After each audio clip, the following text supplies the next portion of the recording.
So let's just lock this in as a simple 3-step process you can repeat every time. Step 1, find your home base, the portal vein. Step 2, rotate clockwise to scan down toward the pancreas. Step 3, come back home and rotate anti-clockwise to scan up toward the liver. That is the core technique. Let's talk about one of the most powerful and, frankly, elegant techniques in endoscopic ultrasound, getting a complete view of the common bile duct from one single spot.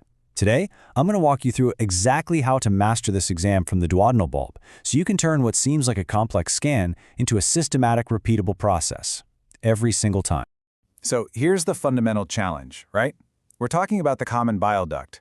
It's a tiny, absolutely critical structure, often just 6 millimeters wide, and it's buried deep inside the body. Getting that perfect, crystal clear view is everything. It's how we diagnose stones, sludge, even early cancers. So the real question is, how do we do it with total precision and confidence? Okay, here's our game plan. First, we're going to dig into why this exam is so critical. Then, we'll build out our mental map, get the lay of the land. After that, we find our starting point, our home base, and then we'll master the key rotational moves. And finally, once we've got the technique down cold, we'll focus on what we're looking for, the pathology you absolutely can't afford to miss. All right, section 1. Let's set the stage. You've got a patient, you suspect some kind of biliary obstruction, but all the other imaging has come back inconclusive. You're thinking it could be small stones or sludge. You need a tool that's going to give you an incredibly detailed picture without putting the patient through unnecessary risk. And that tool, of course, is endoscopic ultrasound. Think about it. Instead of trying to see through layers of skin and muscle and gas from the outside, with EUS, we're putting a tiny, high-frequency ultrasound probe right next to the bile duct. That proximity, well, that's what gives us these amazing, high-resolution images that a regular ultrasound from the outside just can't compete with.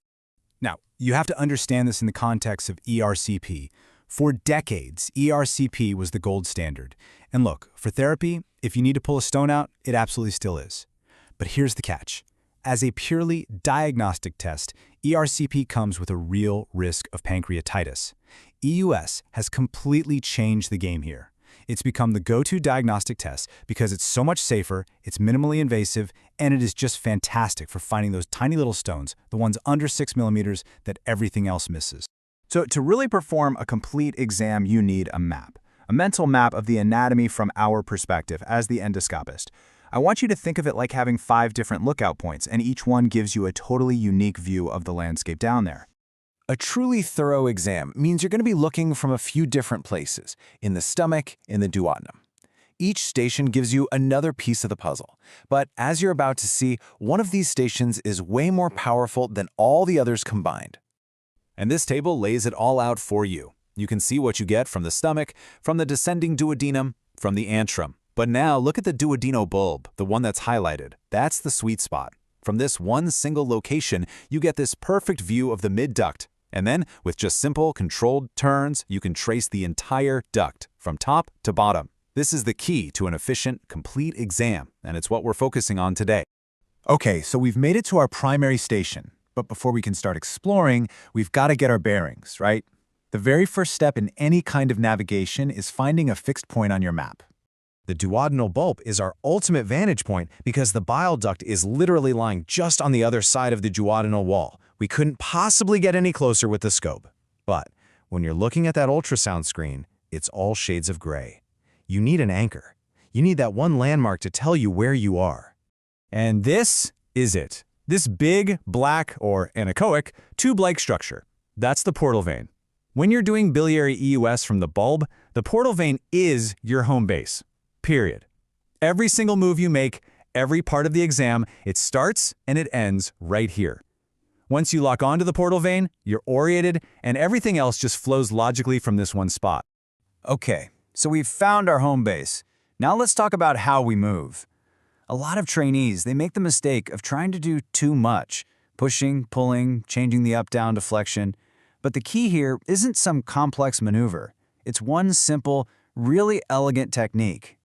And here it is. This is the most important takeaway. Controlled notation is everything. From your home base on the portal vein, all it takes is a gentle, steady turn of the scope's control knobs to scan the entire common bile duct, all the way from the liver down to the ampulla. These images show the concept perfectly. Once you're parked on the portal vein, a slow, deliberate clockwise turn of the scope traces the bile duct down into the head of the pancreas. Then you come back to home base. A gentle anti-clockwise turn traces the duct up towards the liver. It's that simple. Down and up. Clockwise and anti-clockwise. That's the system.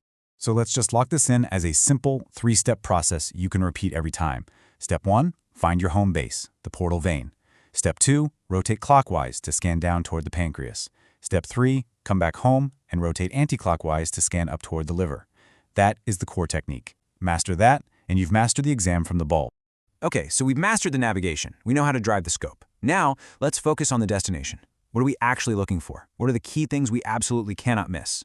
Well, the two most common things you're going to find are stones and sludge.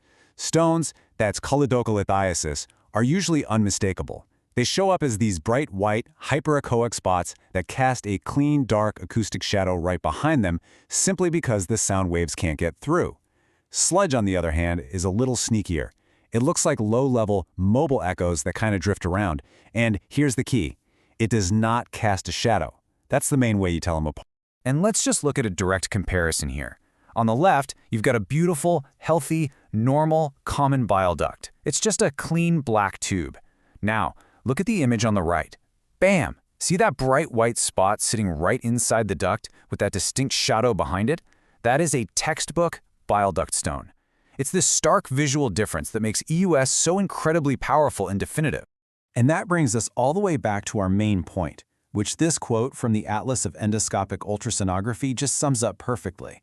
You know, while some studies might say ERCP is a tiny bit more accurate, its risks are so much higher that it's just not desirable for diagnosis alone anymore. Mastering this EUS technique isn't just about becoming a better endoscopist. It's about giving our patients a safer, better path to a diagnosis.